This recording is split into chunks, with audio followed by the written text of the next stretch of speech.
Feeling lonely? You're not alone, navigating the modern loneliness epidemic. In the midst of our hyper-connected world, a paradoxical crisis is unfolding, the loneliness epidemic. If you're grappling with feelings of isolation, take solace in knowing you're far from alone. In fact, roughly 1 in 3 people report feeling disconnected or having few to no friends. This pervasive issue has been on a steady rise over the past decade, affecting everyone from the elderly to young adults. But why should we care about loneliness, and what can we do about it? The real pain of loneliness. Contrary to popular belief, loneliness isn't just a metaphorical pain, it's as real as physical discomfort. A groundbreaking study by Matthew Lieberman in 2002 revealed that social exclusion activates the same brain regions as physical pain. In fact, taking Tylenol can alleviate the pain of social rejection, though please don't try this at home without medical supervision. This social pain serves an evolutionary purpose. Just as hunger and thirst drive us to meet our physical needs, loneliness compels us to seek social connections crucial for survival. However, in our modern society where physical survival doesn't necessarily depend on social bonds, we often ignore this vital signal at our peril. The health implications of chronic loneliness. While occasional loneliness is normal, chronic loneliness can have severe health consequences.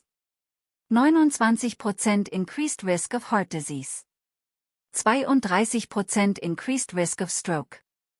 As harmful as smoking a pack of cigarettes daily. More detrimental than obesity.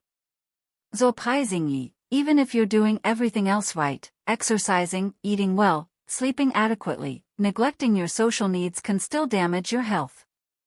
Social connection isn't just a luxury, it's a form of self-care as essential as physical maintenance. Understanding loneliness. It's crucial to differentiate between being alone and feeling lonely. Loneliness isn't about the quantity of people around you, but the quality of your connections. It's the gap between the social interaction you desire and what you're actually experiencing. Loneliness is highly individual. Some thrive with numerous loose connections, while others prefer one deep relationship. The key is finding what feels meaningful and fulfilling to you, rather than comparing yourself to others or viewing friendship as a competition. The perfect storm, why loneliness is on the rise. 4 main factors contribute to the increasing prevalence of loneliness. Limited time. Our busy lives often lead us to sacrifice social time for productivity. Limited energy. After a long day, we might prefer solitude to recharge rather than socializing.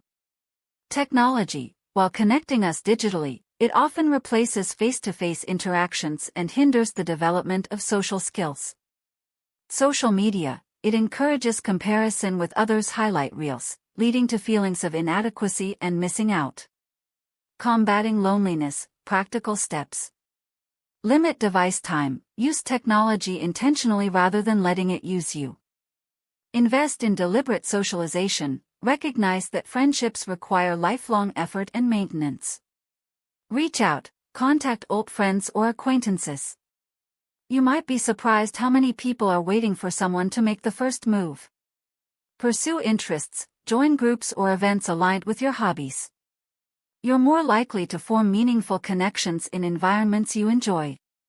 Quality over quantity. Don't force friendships out of desperation. Toxic relationships can be worse for your health than loneliness.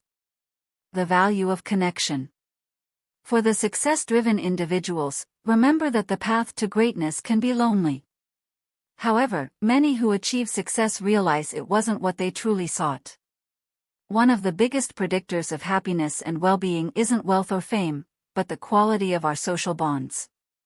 2 common regrets of the elderly are, I wish I had stayed in touch with my friends, and, I wish I hadn't worked so hard. It's worth considering whether skipping out on friendship is a worthy trade-off for your goals. Conclusion. You're not alone in feeling lonely. The loneliness epidemic is a complex issue with no one-size-fits-all solution. However, recognizing its prevalence and impact is the first step toward addressing it. Whether you choose to reconnect with old friends, cultivate new relationships, or simply be more intentional about your social interactions, remember that feeling lonely doesn't mean you're alone in your experience. By understanding the value of social connections and taking steps to nurture them, we can combat the loneliness crisis one relationship at a time. After all, in a world where we're more connected than ever digitally, perhaps the most revolutionary act is to forge genuine, face-to-face connections. So, if you're feeling lonely, take heart.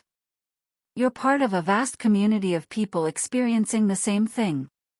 The question is, what will you do to bridge the gap between isolation and connection?